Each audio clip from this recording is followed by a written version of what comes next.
भारतीय संविधान की बात कर रहे हैं। ये तीसरा क्लास होगा। इससे पहले मूल प्रक्रिया संविधान की बताई गई कि भारतीय संविधान को रेगुलेटिंग एक्ट 1773 से लेकर कैसे लाया गया, कब अस्थायी बैठक हुई, कब स्थायी बैठक हुई, पहली बैठक कब हुई, दूसरी बैठक कब हुई।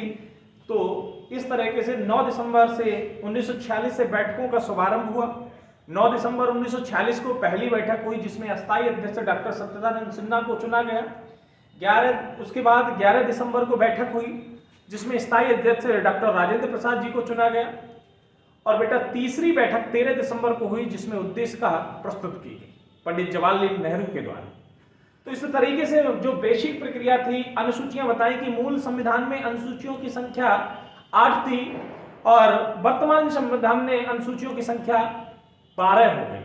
मूल संविधान में वही बात करें अगर भागों की, तो मूल संविधान में कुल भागों की संख्या थी 22, वर्तमान संविधान में भागों की संख्या हो गई 25। वही मूल संविधान में यदि बात करें अनुच्छेद की, तो जैसा बताया गया था 395 थे, वर्तमान में अनुच्छेदों की संख्या 400 से भी अधिक है। अगर हम संशोधन की बात करें तो मूल संविधान में कोई संशोधन प्रक्रिया नहीं थी और वर्तमान में लगभग 104 संशोधन प्रक्रियाओं को ऐड किया गया है। तो हमने भाग के बारे में भी बात कर ली थी, मुख्य भाग भी बता लिए थे और हमने इसके बाद बताया था कि यूपी टेट के लिहाज से 11वां और 12वां भाग वेरी इंपॉर्टेंट था। 11वें में पंचायती राज विभाग को जोड़ा गया जिसमें विषय 29 विषयों का आकलन जोड़ा गया, संकलन किया गया है। वही 12वें भाग में नगर पालिकाओं का संवैधानिक दर्जा मिला नगर पालिकाओं को, जिसमें 18 विषयों का उद्बोधन किया गया है।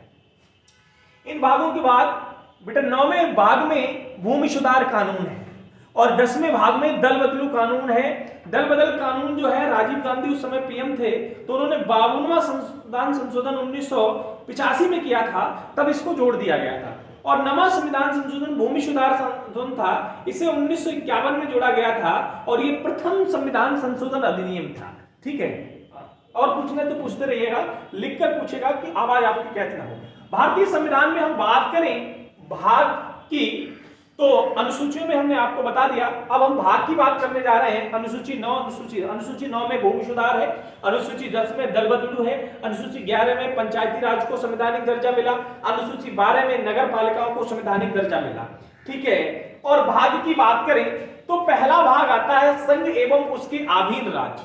संघ एवं उसके अधीन राज्य, जिसमें आर्टिकल की बात करें तो अनुच्छेद 1 से लेकर 4 तक की बात की गई है। अनुच्छेद 1 से लेकर 4 तक की बात की गई है।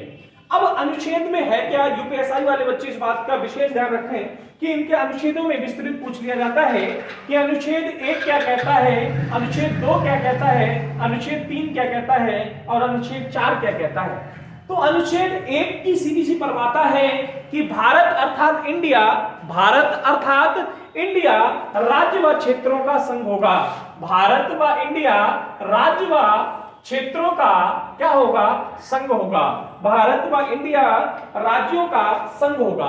भारत व इंडिया राज्यों का संघ होगा। ये बात किस अनुच्छेद में कही गई है? यह बात अनुच्छेद 1 भाग 1 के अनुच्छेद 1 में कही गई है। भाग 1 का नाम है संघ एवं उसके अधीन राज्य। प्यारे बच्चे, इसमें शहरी जनसंख्या कितनी है और ग्रामीण जनसंख्या कितनी है, यह भी आकलन दिया गया है कि शहरी जनसंख्या का प्रतिशत क्या है और ग्रामीण जनसंख्या का प्रतिशत क्या है। तो शहरी जनसंख्या का प्रतिशत 31% दर्शाया गया है। कितना दिखाया गया बेटा? 31%। अप्रॉक्स अगर इसकी सही वैल्यू की बात करें तो 31.1% की वैल्यू शहरी जनसंख्या है। और बेटा अगर वही बात करें ग्रामीण जनसंख्या की, तो ग्रामीण जनसंख्या 68.9% है। अगर लिखना चाहें तो लिख लें 68.9% ये ग्रामीण अंचल है और ये शहरी अंचल है। अगर हम भाग 2 की बात करें तो भाग 2 में भारत में नवीन राज्यों का व क्षेत्रों का प्रवेश होगा। भाग 2 में क्या बताया कि जो नवीन राज्य हैं, जो नवीन क्षेत्र हैं, उनको जोड़ा जाएगा या उनको विलय किया जा सकता है। और जैसे हम आपको यहीं पे नाम बताएं, सिक्किम राज्य। सिक्किम पहले भारत संघ में नहीं था। सिक्किम जो राज्य है वो पहले भारत संघ में नहीं था। 35वां संविधान संशोधन 1974 में किया गया। कब किया गया?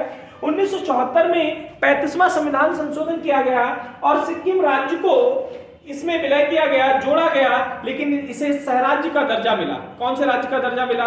सहराज्य का दर्जा मिला, इसे पूर्ण राज्य का दर्जा नहीं मिला। और 36वां संविधान संशोधन था 1975 में। कब बेटा?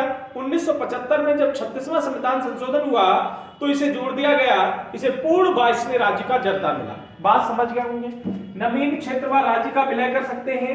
इसमें 35वां संविधान संशोधन 1974 में करके सिक्किम राज्य को सहराज्य का दर्जा दिया गया और बेटा 36वां संविधान संशोधन 1975 में करके सिक्किम को पूर्ण राज्य के रूप में 22वां राज्य घोषित कर दिया गया। यहां तक संविधान जो 2 की आर्टिकल की बात थी वो समझ में आ गए। आर्टिकल 3 कहता है कि भारत में जो नवीन राज्यों का जन्म है उनके नाम तथा उनकी सीमाओं में परिवर्तन कर सकते हैं। 3 में क्या है? किसी राज्य के नाम में परिवर्तन और सीमा में परिवर्तन कर सकते हैं, उसको नया नाम दे सकते हैं, उसकी सीमा को बढ़ा घटा सकते हैं। जैसे जम्मू कश्मीर को 2019 में पुनः विलन पेश बिल हुआ, इसमें राज्य केंद्र बनाकर जम्मू कश्मीर पर लद्दाख में वितरित हुआ है। बात समझ रहे होंगे? इस बात को आप बेहतर ढंग से समझ पा रहे होंगे। नहीं समझ पा रहे तो आप समझने का प्रयास करो। अगर हम भाग 2 की बात करें जिसमें सिटीजनशिप जोड़ा गया है, नागरिकता की बात की गई है, आर्टिकल 5 से 11 तक का विलय है। बेटा इस पे तेजी से बताने का प्रयास कर रहे हैं, बहुत चीजें शॉर्ट हो रही हैं, इसलिए कर रहे हैं क्योंकि ऑफलाइन क्लास में आप इसको पढ़ सकते हैं, बेहतर ढंग से ऑफलाइन क्लास में पढ़ाया जा रहा है। भाग 2 में नागरिकता का विलय कराया गया है। नागरिकता में क्या है? प्यारे बच्चे, सिटीजनशिप 2 तरीके की होती है। सिटीजनशिप के कितने प्रकार हैं? तो 2 प्रकार हैं, एकल नागरिकता और दोहरी नागरिकता। कौन कौन सी नागरिकताएं हैं? तो सिटीजनशिप 2 प्रकार की है, एकल सिंगल सिटीजनशिप और दोहरी नागरिकता। दोहरी नागरिकता 2 तरीके की नागरिकता का वर्णन किया गया है, एकल नागरिकता एवं दोहरी नागरिकता। एकल नागरिकता में जैसे भारत है, ब्रिटेन है, और दोहरी नागरिकता के अंतर्गत यूएस है, स्विट्जरलैंड, ये दोहरी नागरिकता की है। भारत में निवास करने वाला प्रत्येक व्यक्ति भारत का नागरिक कहलाएगा, ये सिटीजनशिप के अंतर्गत आता है। भारत में निवास करने वाला प्रत्येक व्यक्ति जो क्या है, भारत का नागरिक कहलाएगा। ये नागरिकता ली कहां से गई है? नागरिकता ब्रिटेन से ली गई है। नागरिकता कहां से ली गई है? नागरिकता ब्रिटेन से ली गई है। और इसके लिए 5 बिंदु इंपॉर्टेंट बताए गए हैं। नंबर 1, वह भारत में जन्मा हो। नागरिकता कैसे लेगा? नागरिकता के क्या क्या बिंदु हैं हम अलग अलग आपको बताएंगे। नागरिकता अधिनियम 1955 में आया, उसमें संशोधन किया गया, कई बार संशोधन किए गए। 1986 में संशोधन हुआ, 1992 में संशोधन हुआ, 2003, 2005, 2015 तथा 2019 में संशोधन किया गया। और जो संशोधन करके नागरिकता अधिनियम लाया गया था 1955 में लाया गया था। तो पहले हम आपको बता दें कि भारत का नागरिक होना कैसे अनिवार्य है। जैसे वह भारत में जन्मा हो, उसके माता पिता में से कोई एक भारतीय हो और वह न्यूनतम 5 वर्ष से अधिक समय से भारत में निवास कर रहा हो, या 19 जुलाई 1948 से पहले पाकिस्तान से आया हो और यहाँ निवास कर रहा हो। और अंतिम बिंदु है उसके पूर्वज अविभाजित भारत में जन्मे हो। उसके पूर्वज कैसे हो? अविभाजित भारत में जन्मे हो। ये सिटीजनशिप के अंतर्गत आता है। इसमें 5 से 6 के अंतर्गत इतनी प्रक्रियाएं आर्टिकल 5 में आती हैं। छठा आर्टिकल क्या कहता है? आर्टिकल 6 के अंतर्गत आता है कि पाकिस्तान से भारत आने वाले लोगों की नागरिकता का विषय, पाकिस्तान से जो भारत आए हैं उनकी नागरिकता का विषय, और साथ में भारत से पाकिस्तान जाने वाले लोगों की नागरिकता का विषय। 8 में बेटा भारतीय मूल के लोगों को बारे में बताया गया है, जिसे हम कहते हैं PIO, जिसे अब समाप्त कर दिया गया है। पहले ये PIO होता था, तो इसे अब भारतीय मूल के लोगों के लिए अब इसे समाप्त करके OCI में मिला दिया गया है। किसमें मिला दिया गया है? OCI में मिला दिया गया है। ये 3 प्रकार के थे, NRI, PIO और OCI। अब हम इसके बारे में बाद में चर्चा कर लेंगे, अगर करना चाहे तो सुन सकते हैं। NRI क्या होता है? जैसे मैं विदेश में नौकरी कर रहा हूं और अस्थायी तौर पे वहां तब तक रहूंगा जब तक नौकरी करूंगा, तब तक मैं NRI कहलाऊंगा। अस्थायी रूप से बाहर रहना, और मैं वहां का तब तक क्या, फिर भी मैं भारतीय नागरिक तो रहूंगा ही रहूंगा, लेकिन तब तक मैं क्या बोला जाऊंगा? NRI बोला जाऊंगा, प्रवासी भारतीय बोला जाऊंगा। और PIO का मतलब क्या था कि जैसे मेरा जन्म अमेरिका में हुआ हो और मेरे पूर्वज भारतीय हो, मेरा जन्म अमेरिका में हुआ हो, मेरे पूर्वज भारतीय हो, तो मैं PIO बोला जाऊंगा। या मैं अमेरिका में नौकरी कर लग गई है और मैं वहां चला गया, वहीं की लड़की से मेरी शादी हो गई है, तो इस प्रकार की प्रक्रियाओं को भी पीआईओ ही बोलते हैं। और पीआईओ को समाप्त करके ओसीआई में मिला दिया गया और ओसीआई के लोग बिना वीजा के आ जा सकते हैं, अर्थात भारत में विचरण कर सकते हैं। जो भारत के ओवरसीज नागरिक होते हैं वे लोग उन देशों में यात्रा कर सकते हैं जो हमारे देश मित्र हैं, भारतीय देश के मित्र हैं, उनमें वीजा की आवश्यकता नहीं है ओसीआई के अंतर्गत। प्यारे बच्चे, आर्टिकल 9 था नागरिकता का निलंबन। आर्टिकल 9 क्या था? नागरिकता का निलंबन, अर्थात यदि हम भारत की नागरिकता त्याग कर अन्य देश की नागरिकता ग्रहण करना चाहते हैं तो हम कर सकते हैं, भारत की नागरिकता रद्द कर दी जाएगी। हमने अन्य देश की नागरिकता जैसे ही लेंगे तो भारत की नागरिकता क्या होगी? रद्द कर दी जाएगी। आर्टिकल 10 क्या कहता है? नागरिकता का अधिकार। आर्टिकल 10 क्या कहता है? नागरिकता का अधिकार, माने प्रत्येक नागरिक को तब तक नागरिक बना रहने देंगे जब तक संसद से कोई कानून बना न दिया जाए। हम किसी की नागरिकता को ऐसे रद्द नहीं कर सकते हैं जब तक संसद से कोई कानून उसके लिए नहीं बना दिया जाएगा, तब तक हम उसको भारत का नागरिक रहने देंगे। आर्टिकल 11 क्या कहता है? संसद को अधिकार है कि वह नागरिकता पर कानून बना सकता है। संसद को क्या अधिकार है? वह नागरिकता के लिए क्या कानून में संशोधन कर सकता है।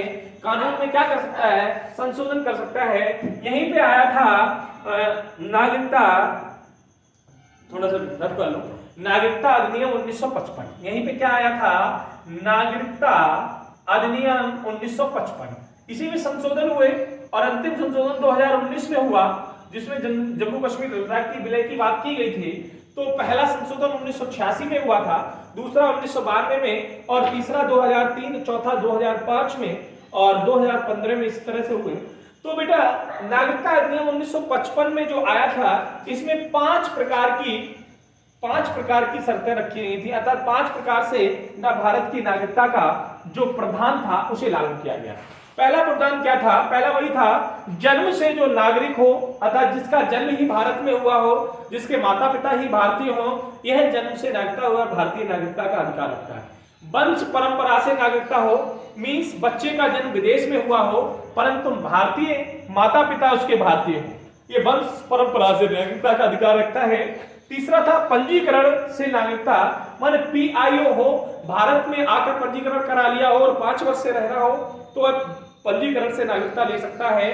देशीकरण से नागरिकता, जो विदेश से आए हैं और 10 वर्ष से रह रहे हैं तो वो भी भारत के नागरिक बन सकते हैं। अफगानिस्तान, पाकिस्तान, बांग्लादेश से कोई गैर मुस्लिम कोई 5 वर्ष भारत में रहे तो हम उसे भारतीय नागरिकता दे सकते हैं। और विलय से नागरिकता, यदि हम भारत किसी भी बाहरी राज्य का विलय कर लें तो वहां के सभी लोग भारतीय नागरिक कहलाएंगे। यह विलय की नागरिकता का प्रावधान था कि कोई भी राज्य का विलय यदि भारत में हुआ है तो वहां के सभी भारत के लोग भारतीय कहलाएंगे।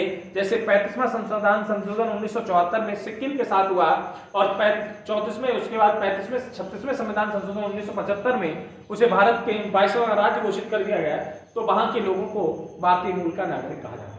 नागरिकता रद्द भी हो सकती है, स्वतः रद्द कर सकते हैं, सरकार द्वारा निलंबन जारी किया जा सकता है और नागरिकता से वंचित है यदि आप में पागलपन है या दिवालिया है या देशद्रोही है या गैर कानूनी कार्य कर रहे हैं तो आपकी नागरिकता को रद्द किया जा सकता है। भाग 3 के अंतर्गत आता है मौलिक अधिकार। 12 से 35 आर्टिकल के अंतर्गत इसकी विनिमय प्रक्रिया निश्चित की गई है और इस मौलिक अधिकार को भारतीय संविधान में मैग्ना कार्टा कहा जाता है। भारतीय संविधान का मैग्ना कार्टा किसे कहा जाता है? तो मौलिक अधिकार को भारतीय संविधान का मैग्ना कार्टा कहा जाता है और मौलिक अधिकारों को अमेरिका से लिया गया है। मौलिक अधिकारों को कहां से लिया गया है? तो मौलिक अधिकारों को अमेरिका से लिया गया है और सन 1215 ईस्वी में ब्रिटेन के शासक थे सन 1215 ईस्वी में ब्रिटेन के शासक किंग जॉन ने इन्हें लिखवाया था और उद्देश्य बताया था कि व्यक्तित्व का विकास करने के लिए, सरकार की शक्तियों को नियंत्रित करने के लिए, लोगों की समानता कायम रखने के लिए, अब व्यक्ति की स्वतंत्रता व रीति रिवाजों को मानने के लिए और विधि के तहत सरकार का गठन करने के लिए मौलिक अधिकारों को रखा है। मौलिक अधिकारों की सबसे पहली मांग एनी बेसेंट ने की थी। मौलिक अधिकारों को सबसे पहले मांग किसने की? तो मौलिक अधिकारों की सबसे पहली मांग एनी बेसेंट ने की। लिखित रूप से बात करें तो 1928 में मोतीलाल नेहरू ने नेहरू रिपोर्ट में पेश की। 1928 में लिखित रूप से मोतीलाल नेहरू ने नेहरू रिपोर्ट में पेश की। और बेटा नेहरू रिपोर्ट को भारतीय संविधान में ब्लूप्रिंट कहा जाता है। नेहरू रिपोर्ट को भारतीय संविधान में ब्लूप्रिंट कहा जाता है। सन 1931 में कराची अधिवेशन, कब बताया बेटा? सन 1931 में कराची अधिवेशन में सबसे पहले कराची अधिवेशन में इस संविधान में मौलिक अधिकार की मांग को दोहराया गया और जिसे सरदार वल्लभ भाई पटेल ने दोहराया था सन 1931 कराची अधिवेशन में। और बेटा सन 1931 में ही सेकंड गोलमेज सम्मेलन में गांधी जी ने भी इसकी मांग को दोहराया था। और सन 1935 में भारत शासन अधिनियम जैसे ही आया तो बेटा 1945 में पंडित जवाहरलाल नेहरू ने तेज बहादुर समुद्र समिति का गठन किया, जिसमें दो प्रकार बताए, एक मौलिक अधिकार और एक मौलिक कर्तव्य राज्य के नीति निर्देशक तत्वों के साथ। तो इस तरीके का वहां विनय हुआ, एक को भाग 3 में रखा, एक को भाग 4 में रखा। तो मौलिक अधिकार जो मेरे मूल रूप से हैं तो वो क्या क्या है, हम उनकी भी बात करेंगे। पहले बात आती है आर्टिकल 12 में क्या है। तो 12 में कुछ नहीं है, मौलिक अधिकारों की परिभाषा है, राज्य में क्या क्या शामिल हो सकता है इसके बारे में आर्टिकल 12 में बताया गया है।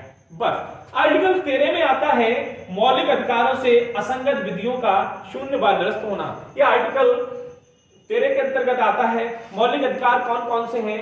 समानता का अधिकार, आर्टिकल 14 से 18 तक की बात की गई है। समानता का अधिकार 14 से 18 तक की बात की गई है। दूसरा है स्वतंत्रता का अधिकार, 19 से 22 तक की बात की गई है। 19 से 22 तक स्वतंत्रता का अधिकार। और बेटा शोषण के विरुद्ध अधिकार, आर्टिकल 23 और 24 शोषण के विरुद्ध का अधिकार है।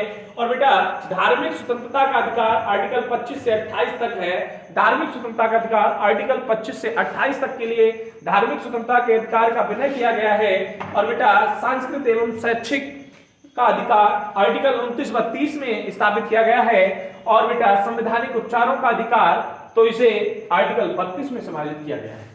तो जो पहला अधिकार था आर्टिकल 14 से 28 जिसे हम कहते हैं राइट्स ऑफ इनक्वालिटी अर्थात समानता का अधिकार, तो इसमें आर्टिकल 14 कहता है विधि के समान समानता, माने विधि के समान समानता राष्ट्रपति व राज्यपालों को संरक्षण आर्टिकल 361 के तहत बताया गया है। आर्टिकल 15 जो कहता है जात धर्म मूल लिंग जन्म स्थान के आदि पर विभेद की आधारित जो असमानता थी उसे समानता लाने के लिए प्रतिबंध का प्रयोग किया गया है। आर्टिकल 15 में जात धर्म मूल वंश और जन्म स्थान को लेकर और आर्टिकल 16 में लोक नियोजन के अवसर की समानता की गई है। जो पदों पर अनुचित दलित संरक्षण उनको आरक्षण दिया जाए, ये ऐसी समानता प्रस्तुत की गई है आर्टिकल 16 में। आर्टिकल 17 में छुआछूत को समाप्त किया गया है अर्थात अप्रतिष्ठता का अंत हुआ है। और आर्टिकल 18 में उपलब्धियों का अंत हुआ है। भारत के लोग अपने नाम के आगे के साथ उपलब्धियों का प्रयोग नहीं कर सकते हैं, डॉक्टर्स को छोड़कर या डिफेंस पर्सन को छोड़कर अदर लोग इसका प्रयोग नहीं कर सकते हैं। और बेटा इसके बाद दूसरा अधिकार आया जिसे हमने कहता है स्वतंत्रता का अधिकार, जो आर्टिकल 19 से 22 तक का विनिमय कराता है। आर्टिकल 19 ए में क्या है, 5 स्वतंत्रताएं दी गई हैं। वाक व अभिव्यक्ति की स्वतंत्रता, झंडा फहराने की स्वतंत्रता, प्रेस की स्वतंत्रता, जानने की स्वतंत्रता और शांत रहने की स्वतंत्रता, ये 5 स्वतंत्रताएं दी गई हैं आर्टिकल 19 ए के अंतर्गत। 19 बी में शांतिपूर्वक व निशस्त्र सम्मेलन करने की स्वतंत्रता है, शांतिपूर्वक व निशस्त्र सम्मेलन करने की स्वतंत्रता है। 19 सी में संघ बनाने की स्वतंत्रता है। और बेटा 19 डी में भारत व राज्य क्षेत्रों में कहीं भी विचरण करने की स्वतंत्रता है। और 19 ई में भारत के राज्य क्षेत्रों में कहीं भी निवास करने की स्वतंत्रता है। आर्टिकल 20 में अपराधों में दोष सिद्धि के संदर्भ में बताया गया है कि कार्यान्तर विधि के संरक्षण हो, एक अपराध के लिए एक बार दंड हो और साथ ही साथ स्वयं के खिलाफ साक्षी होने का संरक्षण भी आर्टिकल 20 के अंतर्गत दिया गया है। आर्टिकल 21 में प्राण व दैहिक स्वतंत्रता का अधिकार है, जीवन जीने का अधिकार है अर्थात निजता का अधिकार है। बेटा आर्टिकल 21 ए के अंतर्गत 86वां संविधान संशोधन किया गया, जो संशोधन 2002 में हुआ और जिसमें 6 से 14 वर्ष के बालकों को निःशुल्क एवं अनिवार्य शिक्षा देने का प्रावधान जोड़ा गया। यहीं पे बेटा आर्टिकल 22 गिरफ्तारी व विरोध संरक्षण जोड़ा गया। आर्टिकल 22 ए और 22 बी 22 सी क्या कहते हैं, अपराधी को गिरफ्तार करने से पहले अपराध जानने का अधिकार है। गिरफ्तारी के बाद 24 घंटे के अंतर्गत उसे न्यायालय में पेश करने का अधिकार है। अब तारीख 3 के अंतर्गत यदि गिरफ्तार व्यक्ति मनपसंद अधिवक्ता चुनने का भी अधिकार है, नहीं चुन पाता तो चुने सरकार उसे वकील देने का फर्ज रखता है। आपातकाल की स्थिति में, वेरी इंपॉर्टेंट, आपातकाल की स्थिति में आर्टिकल 358 के तहत आर्टिकल 19 को और अदर को कभी भी रद्द किया जा सकता है, लेकिन आर्टिकल 20 और 21 को रद्द नहीं कर सकते। यह पूछा जा सकता है कि आर्टिकल किसके अंतर्गत स्वतंत्रता के अधिकार को समाप्त किया जा सकता है, तो आर्टिकल 19 को और 22 को रद्द किया जा सकता है, लेकिन 20 और 21 को आर्टिकल को रद्द नहीं किया जा सकता है। इसके बाद आता है सांस्कृतिक एवं शैक्षिक अधिकार, आर्टिकल 29-32, जिसमें अल्पसंख्यकों के विचार किया गया। आर्टिकल 29 में अल्पसंख्यकों के कल्याण का संसाधन बनाया गया, संरक्षण दिया गया, और आर्टिकल 30 में उनके संरक्षण और उनके प्रचार हेतु, धर्म के प्रचार हेतु संस्थान खोले जाने का प्रावधान लागू किया गया। बेटा आर्टिकल अगला जो संविधान आता है संवैधानिक उपचारों का अधिकार, जिसमें आर्टिकल 31 के अंतर्गत इसे डॉक्टर बी.आर. अम्बेडकर ने संविधान की आत्मा कहा, जिसे डॉक्टर बी.आर. अम्बेडकर ने संविधान की आत्मा कहा, और 32 में उपयुक्त अधिकारों को संरक्षित करने में कोई भी वंचित करता है तो आप सीधे सुप्रीम कोर्ट जा सकते हैं। सीधे आप कहां जा सकते हैं? सुप्रीम कोर्ट जा सकते हैं। यहीं पर 5 रिटों का वर्णन दिया गया है: बंदी प्रत्यक्षीकरण, परमादेश, प्रतिषेध, उत्प्रेक्षण और अधिकार प्रतिष्ठा। प्यारे बच्चे, भाग 4 की बात करें, राज्य के नीति निर्देशक तत्व, तो राज्य के नीति निर्देशक 36 से 51 तक हैं, जिसका उद्देश्य है कि एक कल्याणकारी राज्य का निर्माण करना, जिसका उद्देश्य है एक राज्य कल्याणकारी राज्य का निर्माण करना। यह किसके अंतर्गत आता है? राज्य के नीति निर्देशक तत्वों के अंतर्गत आता है। अगर बात करें इसमें आर्टिकल के अंतर्गत 36 की, तो नीति निर्देशक तत्वों की परिभाषा है। 37 में नीति निर्देशक तत्वों को न्यायालय में आप चुनौती नहीं दे सकते, और 38 में राज्य का कर्तव्य है नागरिकों के लिए सामाजिक, आर्थिक व राजनीतिक कार्यक्रम जारी करे, कार्यक्रम चलाए, और 39 में राज्य एक सामाजिक कर्तव्यों की व्याख्या करता है, और 40 में प्रत्येक राज्य में पंचायती राज का प्रावधान होना चाहिए। इसे गांधीवादी सिद्धांत से जोड़ा गया। 40 में जो प्रत्येक राज्य में पंचायती राज का प्रावधान है, उसे गांधीवादी सिद्धांत के अंतर्गत जोड़ा गया। 41 में कार्य एवं रोजगार पाने का अधिकार है। कार्य एवं रोजगार पाने का अधिकार 41 के अंतर्गत आता है, और 42 के अंतर्गत कार्य को करने के लिए न्याय संगत मानवीय दशाएं प्रदान करना है, मानवीय दशाएं प्रदान करना है। 43 में जो कार्य कर रहे हैं उनको मेहनताना प्रदान किया जाना चाहिए तथा उन्हें साप्ताहिक अवकाश प्रदान किया जाना चाहिए। 43A में औपचारिक प्रबंधन में कर्मचारियों को सहभागिता देनी चाहिए। 44 में समान नागरिक संहिता को लागू करके प्रत्येक सदस्यों में समान नागरिकता लागू करके प्रत्येक सदस्यों का कर्तव्य है, और 45 के अंतर्गत राज्य का कर्तव्य है कि वह 6 से कम वर्ष के आयु के बालकों को निःशुल्क व अनिवार्य शिक्षा प्रदान करे। 46 का मतलब है कि अनुसूचित जाति व जनजाति कमजोर वर्गों की शिक्षा, आर्थिक कमजोरों का एक विकास शोषण करे। 47 में लोक स्वास्थ्य को कायम रखने के लिए राज्य किसी भी खाद्य पदार्थ पर रोक लगा सकता है, जैसे गुजरात बिहार ने शराब पर रोक लगा दी है। 48 में कृषि व पशुपालन विकास है। 48A में बेटा 42वां संविधान संशोधन 1976 में करके वन जीव एवं पर्यावरण को सुरक्षा के लिए जोड़ा गया है, और बेटा वही 49 में राष्ट्रीय स्मारकों की सुरक्षा राज्यों का कर्तव्य है, और 50 में राज्य का कर्तव्य है कार्यपालिका और न्यायपालिका को अलग अलग करे, और 51 के अंतर्गत आता है आंतरिक व बाहरी शांति बनाए रखने में राज्यों का कर्तव्य करे। भाग 4A को मौलिक कर्तव्य को 42वां संविधान संशोधन 1976 में के तहत मौलिक कर्तव्य 51A को जोड़ा गया। पहले 10 मौलिक कर्तव्य थे। 11वां मौलिक कर्तव्य जो है प्यारे बच्चे इंदिरा गांधी के कार्यकाल में 86वां संविधान संशोधन 2002 में करके जोड़ा गया, जिसमें 6 से 14 वर्ष के आयु के बालकों को निःशुल्क एवं अनिवार्य शिक्षा का प्रावधान रखा गया। और जो 10 मौलिक अधिकार हैं, मौलिक कर्तव्य हैं, उनको पढ़ के आइएगा। 6 मौलिक अधिकार हैं और उनके बारे में आपको अगले दिन की चर्चा की जाएगी। बेटा इसके बाद जो मुख्य बिंदु रह जाता है, भाग 5 की बात नहीं की। संविधान का सबसे बड़ा भाग है भाग 5, जिसे संघ कहते हैं, जो 52 से 151 आर्टिकल तक के लिए परिभाषित करता है।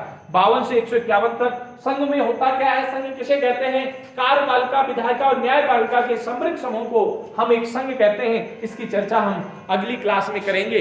तब तक आप सभी लोग इस वीडियो को सबसे अधिक शेयर करें और लोगों से अपील करें कि लाइक करें, सब्सक्राइब करें। क्वालिटी लगातार मेंटेन की जा रही है, बेहतर ज्ञान के बेहतर प्रयास किए जा रहे हैं। ये रिवीजन क्लास है, इसलिए तेज पढ़ाया जा रहा है और